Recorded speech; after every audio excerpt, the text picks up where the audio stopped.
বাক দেইতাক গুৰুৰ গিহত ও নপহিয়া খেৰি খেলে ধৰিয়া কুবায় ইৰাম নপহিয়া খেৰি খেলে ফুৰয় সতত দেখিয়া গৰুৱে আনি ধৰিয়া কুবাই আতাশ পাৰিয়া দুখে দন দে যুগ যায় ইৰাম এহি মতে আনো নানা দুখ কপায় অনন্তৰে আখি তাৰ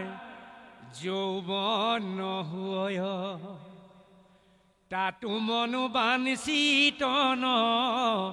পাই দুৰাচাৰ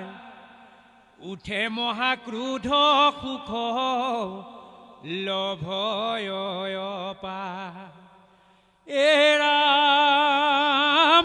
দেহে খমে ক্ৰোধে অভিমান বাঢ়ি যায়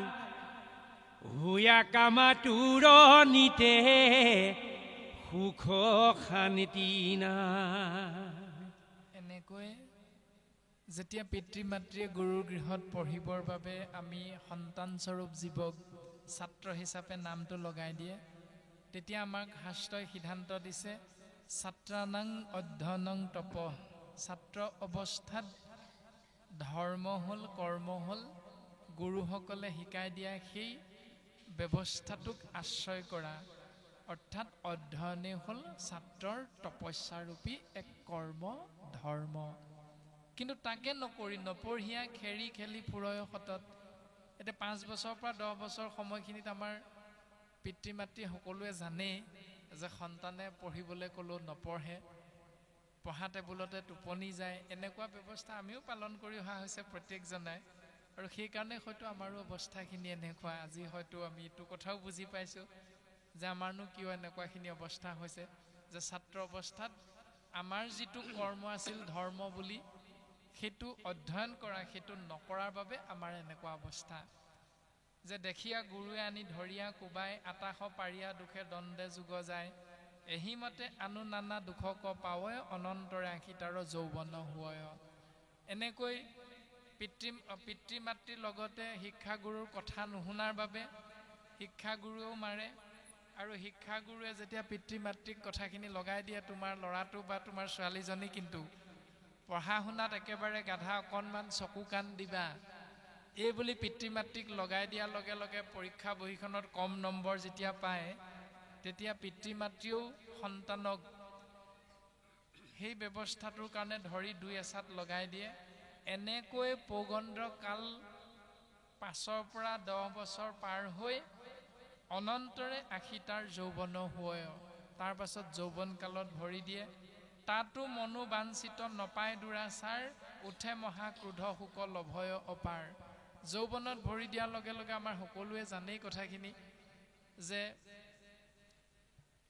পঢ়াশালীৰ অকণমান উচ্চ স্তৰলৈ গতি কৰে মেট্ৰিকৰ দেওনা পাৰ হয় তাৰ পাছতে হায়াৰ ছেকেণ্ডেৰীত ভৰি দিয়ে তাৰ পাছত সেইখিনি সময়ত যে লগৰ যদি কোনোবা ছোৱালী বা ছাত্ৰজনে সংগীজনে যদি মটৰ চাইকেল এখন লৈ ঘূৰি ফুৰে তেতিয়া দুখীয়া ছাত্ৰজনেও সেইটোকে দেখি পিতৃ মাতৃক আহি প্ৰকাশ কৰে বোলে আমুকৰ ল'ৰাই বাইক ল'লে মোক তই বাইক এখন লৈ দিব নোৱাৰনে এনেকৈ পিতৃ মাতৃক উপৰ্যুপৰি হেঁচা প্ৰয়োগ কৰে তাতো মনোবাঞ্ছিত নপায় দুৰাচাৰ যেতিয়া সেইবিলাক মনোবাঞ্ছা পূৰণ নহয় তেতিয়াই গোটেই ঘৰখন চেদেলি ভেদেলি হৈ যায় এনেকৈ হুয়া কামাতুৰ নিতে সুখ শান্তি নাই এনেকৈ কামাসক্ত হৈ নিজৰো সুখ লাভ নহয় আৰু ঘৰখনৰ পিতৃ মাতৃকো সুখৰ বিপৰীতে কেৱল দুখৰ পৰা দুখৰ মাজলৈ ঠেলি লৈ যায়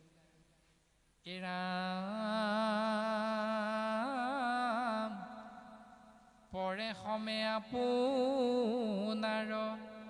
বিনাশ প্ৰতি কৰয় বিগ্ৰহ মহা অধম দুৰ্মতি পঞ্চভূত নিৰ্মিত দেহক বুলি মূৰ তাৰ অৰ্থে ৰাতি দিনে কৰে কৰ্ম ঘোৰ এনেকৈ নিজৰ লগতে আনৰো বিনাশ মাতি আনে আৰু পঞ্চভূতি দেহটোকে মই মোৰ বুলি ভাবি সেই দেহটোৰ অৰ্থে দিনে ৰাতিয়ে কৰ্মবিলাক কৰিবলৈ চিন্তা কৰি থাকে মেকুৰীৰ নিচিনাকে ওলাই যায় ঘৰৰ পৰা সিংহৰ নিচিনাকে ওলাই আহে সেই জেগাডোখৰ নাম কি জানেনে আপোনালোকে নাজানে জানে নাই বাৰু ঘৰৰ পৰা মেকুৰীৰ নিচিনাকে গৈ আকৌ বাঘৰ নিচিনাকে ওলাই অহা জেগাডোখৰ ৱাইন শ্বপ বাৰত যেতিয়া এজন বাপ সোমাই দিয়ে ঘৰৰ পৰা যাওঁতে মানুহগৰাকীয়ে দেখিব নেকি কোনোবাই দেখিব নেকি একেবাৰে মেকুৰী নিচিনাকে যাব আৰু যেতিয়া ওলাই আহিব বাঘৰ নিচিনাকে তেতিয়া জানিব আৰু একদম জেগাৰ পৰা ওলাই আহিছে কোন ক'ত আছ এই ব্যৱস্থাখিনি কৈছে তেতিয়াহে সেইখিনি চিন্তা আহে তাৰমানে মই কোন চিনি পোৱা নাই সেই মইটো তাৰমানে দেহটোকে মই বুলি ভবাৰ যে সেই নিচাটো লাগি যায় সেই নিচাটো বাস্তৱ সত্য কিন্তু সেই নিচাটো শাস্ত্ৰই কৈছে মায়া বুলি তাৰমানে ভগৱন্তৰ মায়া হ'লে তেনেকুৱা হয় আৰু বাস্তৱ সেই জুলীয়া দ্ৰব্যকণ খালে যিটো আমাৰ স্বাভাৱিক স্বভাৱৰ পৰিৱৰ্তন হয় তাৰ পাছত কাউৰীৰ নিচিনা মানুহগৰাকীও একেবাৰে ময়ূৰ চৰাইৰ নিচিনা হৈ অহা জেগাডোখৰ নাম জানে নহয়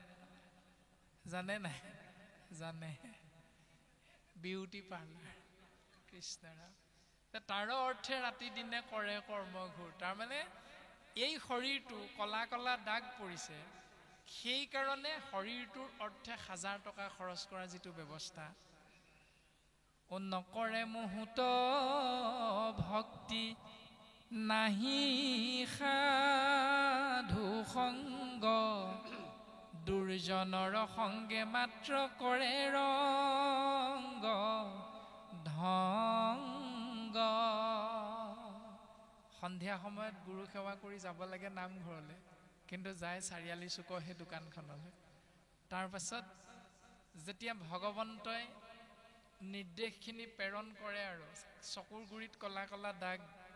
জানিব বয়সৰ চাপ পৰিছে তাৰমানে অকণমান বৃদ্ধলৈ আহিছোঁ আৰু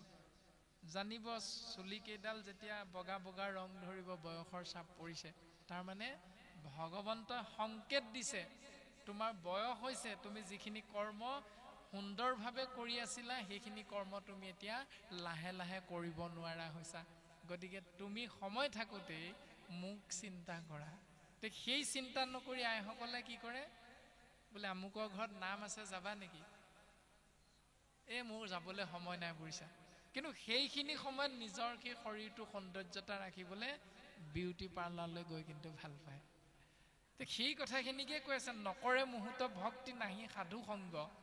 যে মোক ভক্তি কৰিবলৈ মন নাই কিন্তু বিউটি পাৰ্লাৰত 1000 টকা খৰচ কৰিবলৈ সময় আছে বিপৰীতে মোৰ সাধু সংগক মোৰ ভকতৰ সংগক আশ্ৰয় কৰি জীৱন ধন্য কৰিবলৈ গুৰুজনে দৰ্শন দিয়াৰ পাছতো ঈশ্বৰৰ মহান কৰ্ম ধৰ্ম বুলি দেখুৱাই দিয়াৰ পাছতো সেইখিনি কৰিবলৈ কিন্তু আপোনাৰ মোৰ সময় নাই দুৰ্জনৰ সংগে মাত্ৰ কৰে ৰংগ ধংগ দুৰ্জনৰ সংগ আশ্ৰয় কৰিহে অতিব ভাল পায় তাৰ পাছত প্ৰকাশ কৰিছে কৃষ্ণ উদৰক মাত্ৰ পুষে সৰ্বক্ষণ সেনয় সাধু যিটো পামৰ দুৰ্জন যেবে যাই তাৰ পথে কৰিলে আশ্ৰয় তেবে পুনৰপি ঘূৰ সংসাৰে পৰয় সত্য শৌচ তপ আদি যতে কয় আশ্ৰয় অসন্তৰ সংগে ইটো সবজাই ক্ষয় কেৱল অসাধু দুৰ্জনৰ প্ৰতিহে আকৃষ্ট হয় কেৱল নিজৰ উদৰটো পূৰাবৰ কাৰণেহে চেষ্টা কৰে ধন উপাৰ্জন কৰে আৰু সেই কাৰণে এই অপথ্য ভক্ষণ কৰা নিজৰ চিন্তাৰে জীৱনটো আগবঢ়াই নিয়া স্বাৰ্থপৰ যিটো ব্যৱস্থা চিন্তা এনেকুৱা ব্যৱস্থাবিলাক পালন কৰি সত্য শৌচ ক্ষমা দয়া আদি যিমানবিলাক আছে এইবিলাক পাহৰি অসন্তৰ সংগ আশ্ৰয় কৰাৰ বাবে পুণ্য ক্ষয় ভৈলে দুনাই নৰকত মজয় এতিয়া পিতাহি স্বৰ্গ পিতাহি ধৰ্ম পিতাহি পৰমং তপ ইমান সুন্দৰকৈ কোৱাৰ পাছত আমি সকলোৱে জানো বিভীষণে ৰাৱণ কুম্ভকৰ্ণ তিনিওজন একেগৰাকী মাতৃৰ সন্তান ককাই ভাই হোৱাৰ পাছতো বিভীষণে কিন্তু সত্য বস্তু ৰামৰ চৰণত শৰণাপন্ন হৈছিল পোনপটীয়াভাৱে অন্য হাতেদি মাতৃ মণ্ডোদৰীয়ে যেতিয়া পুত্ৰ ইন্দ্ৰজিৎ বা মেঘনাদক প্ৰকাশ কৰিছিল যে তোমাৰ খুৰা বিভীষণে সত্য উপলব্ধি কৰি ৰামচন্দ্ৰৰ চৰণ কমলত শৰণ গ্ৰহণ কৰিলে গতিকে সেই মোৰ পুত্ৰ ইন্দ্ৰজিৎ তুমিও খুৰাৰ পথটোকে আশ্ৰয় কৰি তুমি সত্য বস্তু ৰামৰ চৰণত শৰণ লোৱা তেতিয়া জীৱনৰ সাৰ্থকতা আহিব তেতিয়া ইন্দ্ৰজিতে কিন্তু বহুত ডাঙৰ এটা কথা প্ৰকাশ কৰিলে বোলে মা মইতো সেইটোকে কৰিছোঁ বোলে কেনেকৈ তুমি জানো শুনা নাই মা যে পিতৃ দশৰথৰ বাক্য ৰক্ষা কৰিবলৈ গৈ পিতৃ দশৰথৰ সুখ দিবলৈ গৈ তেওঁৰ পুত্ৰ জ্যেষ্ঠ ৰামচন্দ্ৰই 14 বছৰ বনবাস খাটিছে তাৰমানে পিতৃৰ সত্য ৰক্ষা কৰিছে আৰু ময়োতো মোৰ পিতৃ ৰাৱণৰ সুখৰ বাবে ময়োতো ৰামৰ লগতে যুদ্ধ কৰিব বিচাৰিছোঁ গতিকে ৰামচন্দ্ৰৰ যিটো পিতৃভক্তি পিতাহি স্বৰ্গ পিতাহি ধৰ্ম গতিকে ময়ো মোৰ পিতৃ ৰাৱণৰ সেই সুখৰ বাবে সেই ব্যৱস্থাটোকে পালন কৰিব বিচাৰিছোঁ অৰ্থাৎ ময়ো খুৰাৰ পথটোকে আশ্ৰয় কৰিছোঁ যে ৰামে যেনেকৈ পিতৃৰ সুখৰ বাবে পিতাহি স্বৰ্গ পিতাহি ধৰ্ম বুলি সেই নিয়মটো পালন কৰিছে ময়ো একেটা নিয়মেই পালন কৰিছোঁ মা এনেকৈ বৰ্তমান পদবন্ধে আমাক প্ৰকাশ কৰিলে ৰাম শিশৱ অসাধু মহা অসন্ত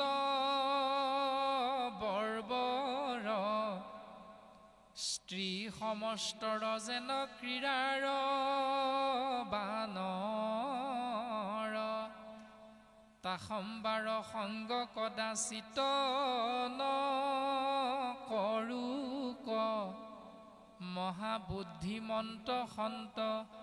হুৱে সিতুলোক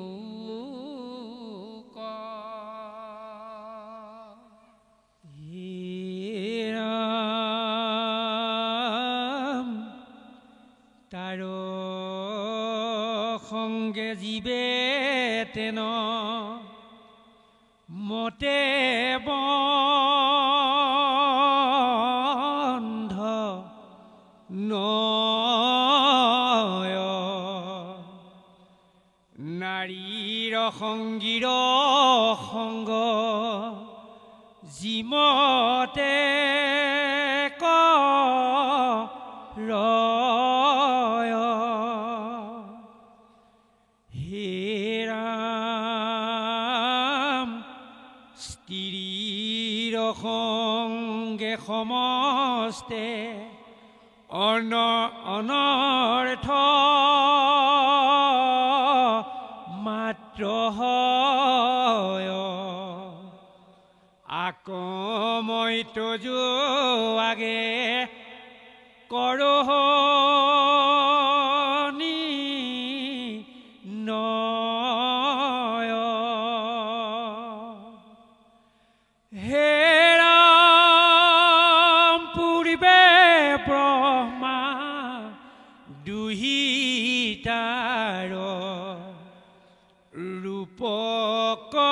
দেখিয়া ভৈলা বিমু হিত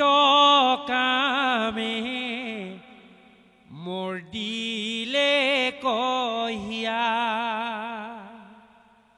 মৃগৰূপ ধৰি খৰ চুটি পলাৱয়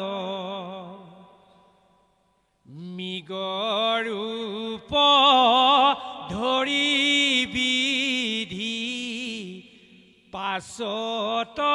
খেদয় ৰাম তাহান সৃষ্টিত যত যত পানিচয় স্ত্ৰীয়ে মুনু মুহিবে হেন কেহু নাহি কয় কিন্তু নাৰায়ণ বিনে নেদেখো বিচাৰি তাংক মাত্ৰ মুহিবেনো আৰে একো পানী কৃষ্ণ ৰাম কপিল প্ৰভুৱে মাতৃ দেৱহূতিৰ আগত প্ৰকাশ কৰিছে হেমা যে স্ত্ৰী সংগ নৰকৰ পথ এই কথাটো শাস্ত্ৰসন্মতে জ্ঞান দিয়াৰ পাছতো আমি যদি তাক অকাৰণ অসাৰৰ বিপৰীতে কাৰণ আৰু সাৰ বস্তুলে পৰিণত কৰাৰ ব্যৱস্থাটো যদি চিন্তা নকৰোঁ যে কৃষ্ণ নামেই সাৰ তেতিয়াহ'লে মা তোমাক আমি এটা কথা কওঁ শুনা পূৰ্বে ব্ৰহ্মা দুহিতাৰ ৰূপক দেখিয়া ব্ৰহ্মাৰ কন্যা হ'ল সৰস্বতী এতিয়া সৰস্বতীৰ ৰূপত মোহিত হৈছিল পিতা ব্ৰহ্মা আৰু সৰস্বতীয়ে এটা মৃগী ৰূপ ধাৰণ কৰি সৰস্বতী আগে আগে পলাইছে আৰু মৃগ ৰূপ ধাৰণ কৰি পাছে পাছে ব্ৰহ্মাদেৱে খেদি গৈছে পিতা হৈও নিজৰ কন্যাৰ ৰূপত মোহিত হৈ কাম ভাৱনাত জাগৃত হৈছে গতিকে তাহানৰ সৃষ্টিত যত যত প্ৰাণীচয় সেইজন ব্ৰহ্মাৰ দ্বাৰা সৃষ্টি হোৱা এই সংসাৰত যিমানবিলাক প্ৰাণী আছে সমস্তবিলাক স্ত্ৰীয়ে নুমুহিবে হেন কেহু নাহি কয় গতিকে তেওঁলোকক যে স্ত্ৰীৰ মায়াই নুমুহিব সেইটো একেবাৰে আচৰিত কথা তাৰমানে মুহিবই মা তেনে ক্ষেত্ৰত কিন্তু নাৰায়ণ বিনে নেদেখো বিচাৰি তাংক মাত্ৰ মুহিবে নোৱাৰে একো নাৰী একমাত্ৰ নাৰায়ণে হ'ল মায়াৰ পৰা পৰিত্ৰাণ পাই থকা শক্তিমন্ত পুৰুষ পৰমাত্মা যাৰ বিষয়ে মাধৱ গুৰুজনাই নামঘোষা শাস্ত্ৰত কৈছে যে কৃষ্ণ এক দেৱ দুখ হাৰি কাল মায়াদিৰো অধিকাৰী অৰ্থাৎ হে কৃষ্ণ স্বামী তুমিহে হলা মায়াৰ গৰাকী গতিকে তোমাক কেতিয়াও মায়াই বশ কৰিব নোৱাৰে সৃষ্টি স্থিতি আদি অন্তকাৰী দেৱ তান্ত বিনে আন নাহি কেৱ জানিবা বিষ্ণুহে সমস্ত জগত সাৰ যে কৃষ্ণ তত্ত্বই হ'ল কাল আৰু মায়াৰ গৰাকী যিজনৰ নিৰ্দেশত কালে এই সংসাৰত সংহাৰ কৰে যিজনৰ নিৰ্দেশত সৃষ্টি হয় যিজনৰ নিৰ্দেশত পালন হৈ থাকে সেইজন মায়াৰ স্বামী নাৰায়ণ কৃষ্ণ তত্ত্বৰ বাহিৰে জীৱই মায়াৰ পৰা পৰিত্ৰাণ পাব পৰা দ্বিতীয় এক পথ আৰু নাই মা গতিকে এৰা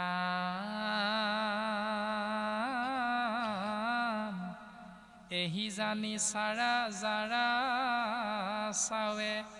আপোনাৰ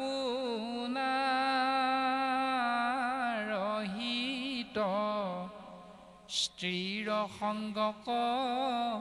নলৈবে কদাচিত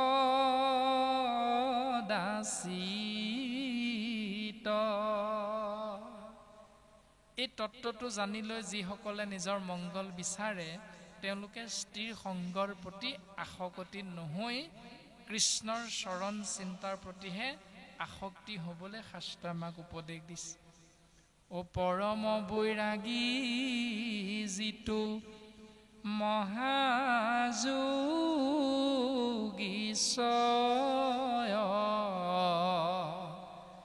নৰকৰ দ্বাৰ বুলি স্ত্ৰী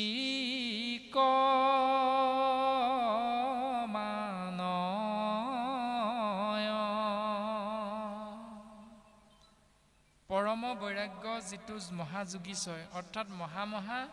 যোগীসকল যিসকল বৈৰাগী তেওঁলোকে নৰকৰ দ্বাৰ বুলি স্ত্ৰীসকলৰ সংগৰ কথাটোকে বাৰে বাৰে প্ৰকাশ কৰে। গতিকে মা ইয়াৰ বিপৰীতে যদি তুমি সুখ বিচাৰা তেতিয়াহ'লে একমাত্ৰ সেৱাৰ স্থান হ'ল গোবিন্দ, মুকুন্দ, মাধৱ, যাদৱ,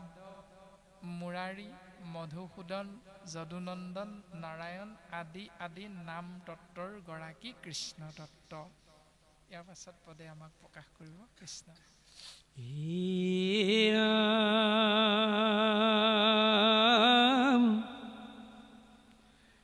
ঈশ্বৰ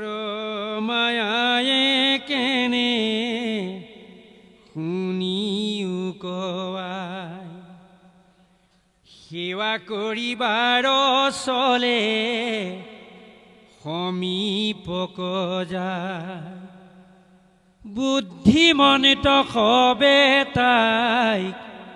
ইমত দেখয় হেৰা মূৰ মৃত্যু এহি সমীপ চাপয় অজিতু স্ত্ৰী মুকুত হৈ বেকয়াছে ইচ্ছা সুন্দৰ প্ৰতীকতেহে দেখিবা কমিছা নাৰী কচিন্তিয়া জীৱ সেহি ভাব হয় বাস্তৱত পুনু জীৱ কিছু নুহি কয় হে ৰাম যাক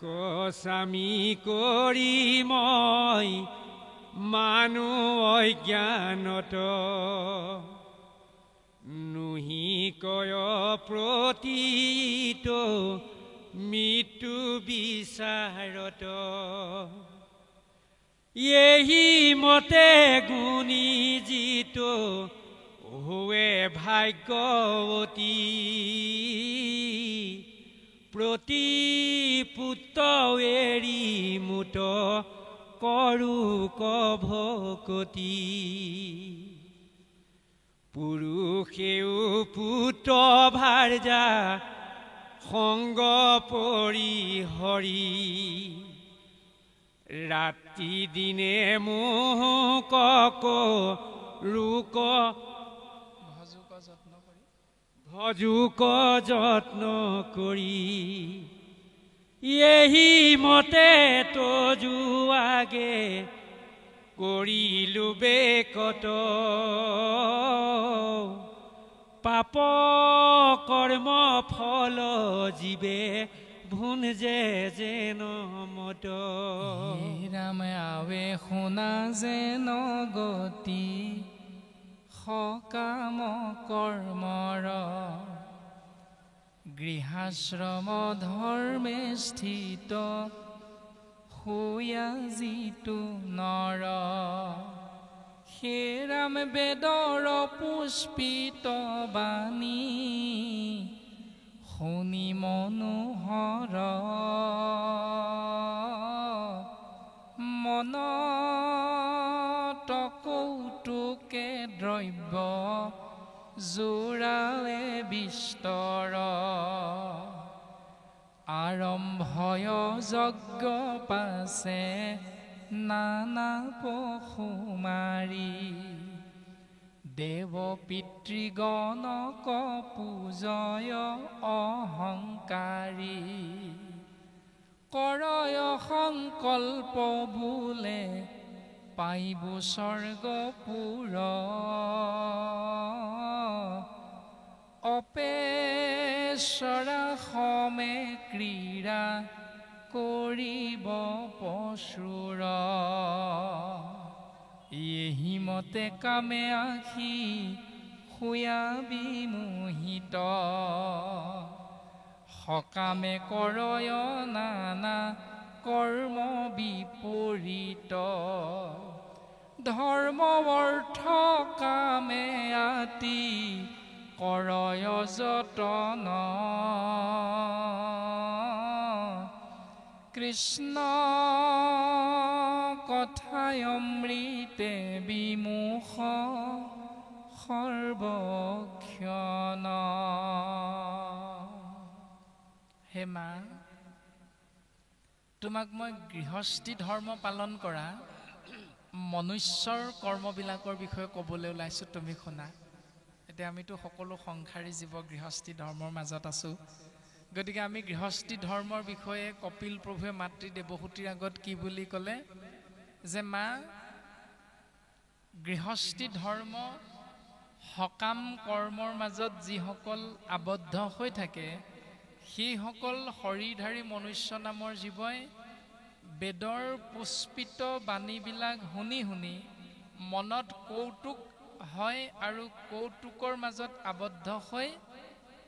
প্ৰথম কৰ্মৰ আৰম্ভণিটো হয় যে আৰম্ভয় যজ্ঞ পাছে নানান পশু মাৰি যজ্ঞটো আৰম্ভ হয় পশু মাৰি এইটো যজ্ঞ মানে কি আমাৰ স্বাভাৱিক এটা চিন্তা আছে যজ্ঞ মানে অগ্নি প্ৰজ্বলিত কৰি এটা কুণ্ড সাজি বিভিন্ন মন্ত্ৰ উচ্চাৰণ কৰি সেই ব্যৱস্থাটো পালন কৰাটো হ'ল যজ্ঞ কিন্তু শাস্ত্ৰই কৈছে অচ্ছা কৰ্ম অচ্ছা শৌচ অৰ্থাৎ ভাল কৰ্ম ভাল বিচাৰ হ'ল যজ্ঞ এতিয়া সেই ভাল কৰ্ম ভাল চিন্তা ভাল বিচাৰ এইবিলাক যদি যজ্ঞ হয় তেতিয়াহ'লে আৰম্ভয় যজ্ঞ পাছে নানা পশু মাৰি তাৰমানে আপুনি মই যেতিয়া এটা সন্তানৰ জন্ম হয় গৃহস্থী ধৰ্ম পালন কৰোঁতে এটা সন্তান যেতিয়া জন্ম হয় সন্তানটো জন্ম হোৱাৰ আগত যেতিয়া সন্তানটো গৰ্ভত স্থিতি হ'ল বুলি গম পাওঁ ডাক্তৰৰ ওচৰলৈ গৈ 3 মাহত তেতিয়া বাৰু পিতৃ মাতৃয়ে কি কৰে বাৰু সন্তান এটা গৰ্ভত হৈছে গতিকে এই কথাটো জনাৰ লগে লগে পিতৃয়ে লগৰ কেইটাক পাৰ্টি এটা দিব লগা হয় নহয় বাৰু আমাৰ যুৱকসকলে এইটো কথা জানে যে তোৰ কেঁচুৱা হৈছে পত্নী গৰ্ভত ইমান ভাল খবৰটো তই দিয়া নাই ব'ল পাৰ্টি দিবি আজি এই পাৰ্টিটো হয় যে শাস্ত্ৰত কৈছে আৰম্ভয় যজ্ঞ পাছে নানা পশু মাৰি তাৰমানে সেই যজ্ঞটো যিটো এটা দেৱ শিশু গৰ্ভত স্থিতি হৈছে সেই গৰ্ভস্থ সন্তানটো দেৱ শিশুটিৰ শুভ আৰম্ভণিত কি কৰ্মটো হয় সুৰাৰ ব্যৱহাৰ হয় মদ্য মাংসৰ ব্যৱহাৰ হয় যজ্ঞটো তেনেকৈ আৰম্ভ হয় তাৰ পাছত সন্তানটো জন্ম হয় জন্ম হোৱাৰ লগে লগে জাতকৰ্ম যে হয় জাতকৰ্মত দিনৰ ভাগত নামখাৰ হয় ৰাতিলৈ আকৌ ব্ৰইলাৰ বা পাতিহাঁহ এটাৰ মৃত্যু হয় এইবিলাক আৰম্ভয় যজ্ঞ নানা পশু মাৰি গৃহস্থী ধৰ্ম পালন কৰা সকাম কৰ্মৰ মাজত আবদ্ধ জীৱবিলাকে এনেকৈ কৰ্মবিলাক কৰে তাৰ পাছত দেৱ পিতৃগণক পূজয় অহংকাৰী পিতৃ পৰলোকগামী হ'ল পৰলোকগামী হোৱাৰ লগে লগে কি কৰে একাদশ দিৱসত কৰ্ম কৰে দ্বাদশ দিৱসত তৈলভোজনৰ অন্তত ৰাতিলে কি কৰে লাহেকে মাছ মাংসৰ ব্যৱহাৰটো হয়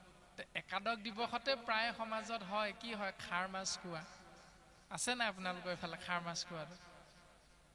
আছেনে নাই নাই নে আছে মৎস্য স্পৰ্শ মানে খাৰ মাছ সেইটো কথা কৈছে দেৱ পিতৃ অৰ্থে যদি খাৰ মাছ নাখায় তেতিয়াহ'লে পিতৃ সন্তুষ্ট নহয় সেইটো হ'ল সকাম কৰ্মৰ মাজত আবদ্ধ হৈ থকা গৃহস্থী ধৰ্মৰ জীৱবিলাকৰ সেইটো যজ্ঞ পিতৃৰ অৰ্থে সেই যজ্ঞটো কৰে এতিয়া কালি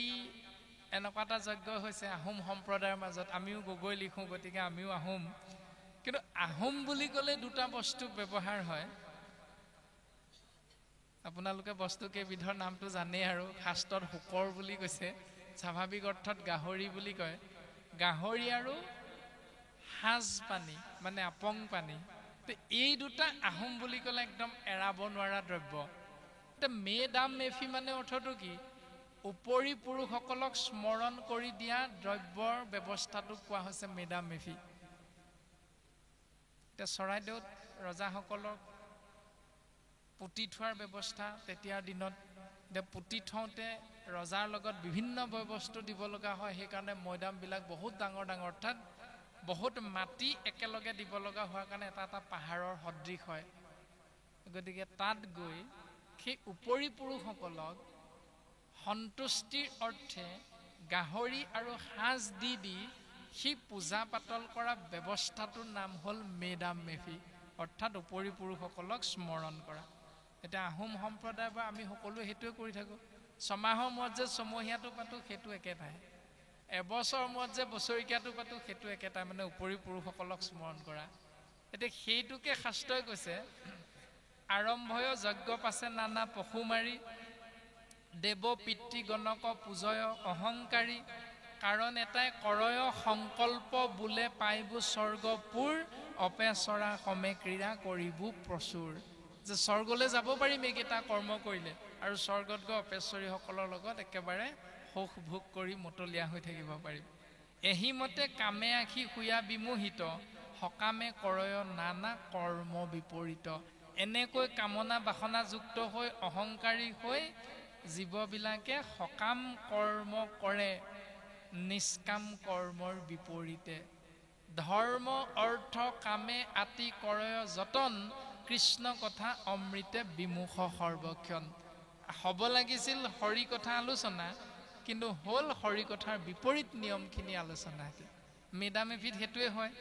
গতিকে মেডাম মেফিৰ যিটো ব্যৱস্থা এইটো শাস্ত্ৰত কি বুলি কৈছে, বা তেনেকৈ বছৰেকীয়া ছমহীয়া বা তেনেকৈ বাৰ্থডে হওক, বছৰেকীয়া ছমহীয়াই হওক বা আই সকামেই হওক আদি যিমানবিলাক হৰি বিমুখ কৰ্ম আছে, বিভিন্ন দেৱতা পূজা কৰাৰ ব্যৱস্থা, এই সকলোবিলাক শাস্ত্ৰই কৈছে সকাম কৰ্ম। নিশ্চয় জানিবা মাতৃ মুহুৰ সন্মত, কৰ্ণ দিয়া বিধাতাই কৰিলে শত, অচ্যুতৰ কথা এৰি কু কথা শুনয়, যেহেন শুকৰে ৰংগে বিষ্ঠাক ভুঞ্জয়। এনেকৈ ঈশ্বৰ কৃষ্ণৰ কথা নুশুনি অন্য কথাবিলাকৰ মাধ্যমেৰে কৰ্মবিলাক কৰে, তেতিয়াহ'লে সেইসকলৰ কৰ্মটো হ'ল যেহেন শুকৰে ৰংগে বিষ্ঠাক ভুঞ্জয়। যেনেকৈ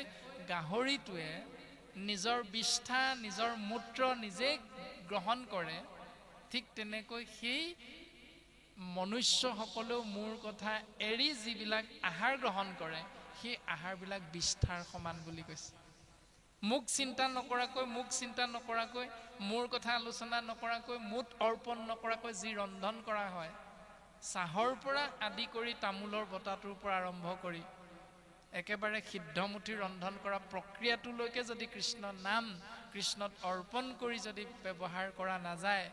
আগবঢ়াই দিয়া নাযায়, তেতিয়াহ'লে সমস্তখিনি বিষ্ঠাতুল্য বুলি কৈছে। এতিয়া আপুনি মই বিষ্ঠা খাইছোনে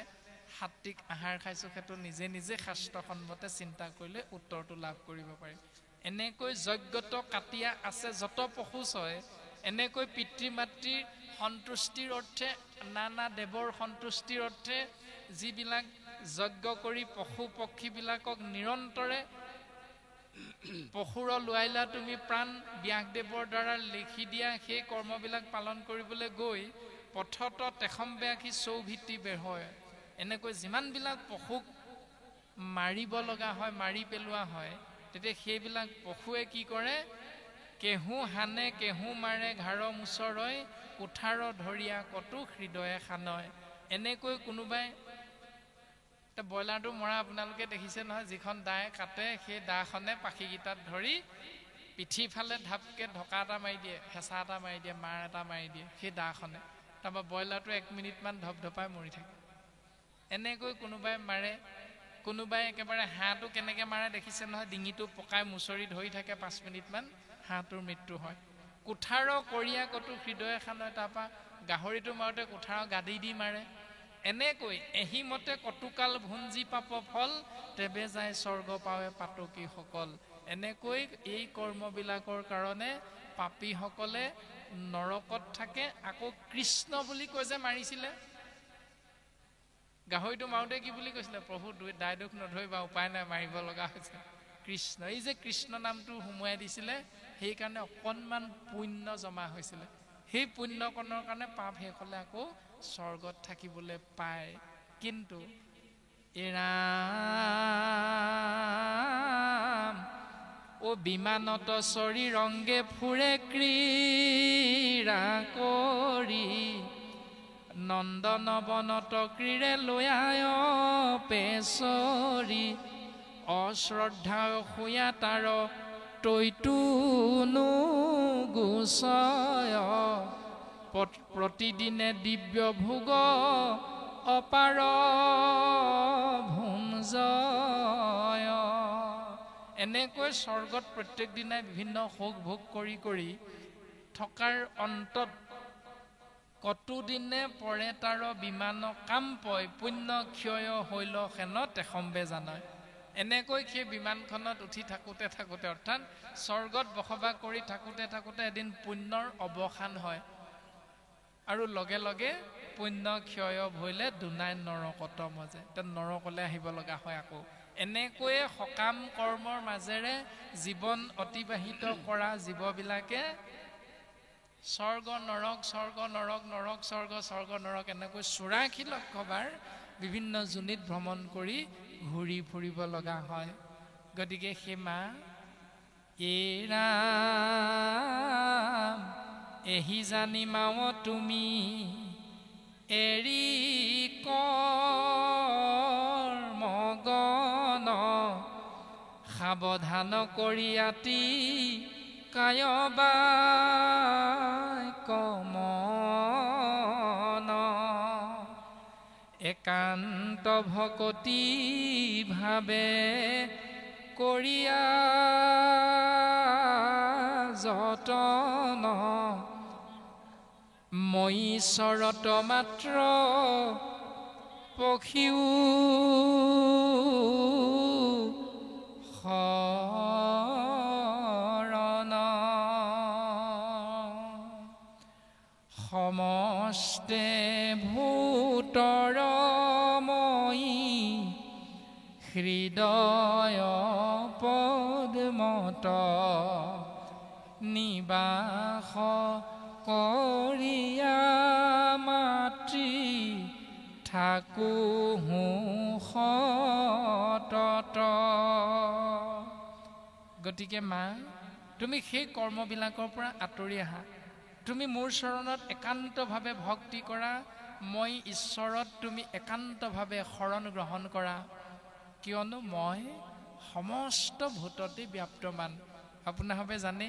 মৎস্যৰূপে অৱতাৰ ভৈলা প্ৰথমত উদ্ধাৰিলা বেদ প্ৰভু প্ৰলয় জলত মাছ ৰূপে ভগৱন্ত অৱতাৰ ধাৰণ কৰিছে বৰাহ ৰূপ ধাৰণ কৰি হিৰণ্যাক্ষক বধ কৰিছে তেতিয়াহ'লে সমস্তখিনি যদি ঈশ্বৰৰ অৱতাৰ আমি কেনেকৈ সেই জীৱবিলাকক হত্যা কৰি কৰি সেই জীৱবিলাকৰ মাংস আহাৰ হিচাপে ভক্ষণ কৰোঁ এইটো শাস্ত্ৰসন্মতে শুদ্ধ নে অশুদ্ধ বিচাৰ কৰিলে আমি উত্তৰটো এনেকৈ লাভ কৰিব পাৰিম গতিকে মা তুমি এইবিলাক কৰ্ম ব্যৱস্থাৰ পৰা ওলাই আহি একান্তভাৱে মোৰ চৰণত তুমি শৰণ গ্ৰহণ কৰা হেনয় মুহূৰ্ত যিটো ভকতি কৰে এনেকৈ যিসকলে মোৰ চৰণলৈ আহে অল্পতে তাহাৰ জ্ঞান ভকতি জন্ময় এনেকৈ তেওঁলোকৰ অলপতে কম সময়তে মোৰ কৃপা লাভ হৈ ভক্তিৰ মাধ্যমেৰে মোৰ কাষলৈ আহিব পাৰে তেবে সবে জগতকে দেখে মায়া মই অনায়াসে গয়া মোৰ স্বৰূপ পায় তেতিয়া সকলো মায়াৰ পৰা পৰিত্ৰাণ পায় মায়াৰ বিষয়বস্তু বুজি পায় মোৰ কৃপাধন্য হৈ মোৰ স্বৰূপ লাভ কৰে অৰ্থাৎ মোৰ স্থানত থাকিবলৈ পায় পৰম পদৰ গৰাকী হয় হালুক্য সাৰূপ্য স্বৰূপ মানে মোৰ ৰূপটো লাভ কৰে এতেকতে জ্ঞান ভক্তি দুটয় যুগত একে ভগৱন্ত প্ৰাপ্তি হয় অন্তত যদি বোলা জ্ঞান যুগে আত্মা লাভ হয় ভজনীয় ঈশ্বৰক ভক্তিয়ে পাৱয় ৰাম এতেকতে জ্ঞান ভক্তি দুতয় যুগত একে ভগৱন্ত প্ৰাপ্তি হয় অন্তত যদি বোলা জ্ঞান যোগে আত্মা লাভ হয় ভজনীয় ঈশ্বৰক ভজিবে পায়।